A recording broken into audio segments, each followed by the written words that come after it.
Hello guys, dahil coffee time na naman, gumawa tayo ng cinnamon rolls.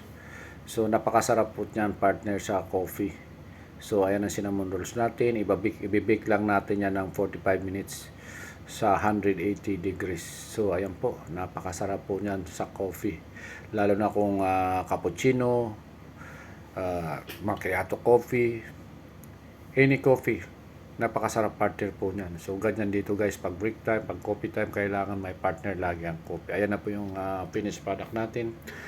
Gumawa din tayo ng fruit cake, ganun din, pang partner nila sa coffee. So mayroon sila dalawang klaseng partner sa coffee.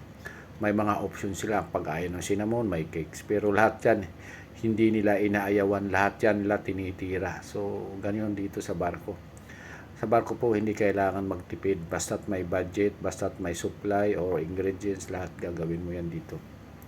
Tsaka dito sa barko guys, hindi uso yung pag gumagawa nga pala ako, wala sa akin yung sukat-sukat, tansyahan na lang. Kasi nga sa dami ng kumakain, sa dami na nag-snack, so yun ang paggawa dito. Hindi pwede yung mga grams, mga kung ilan ano, kasi abala lang sa oras yan pag marami kang gawa. So ganun ang ginagawa dito. So nilagyan natin ng Hershey's syrup on top the fruit cake. Ayan na, napakasarap with coffee. So yan lang guys, maraming salamat. Don't forget to share my video. Thank you very much. I really appreciate your kindness to help to support me my video. Please subscribe my YouTube Yoshki. Thank you very much guys.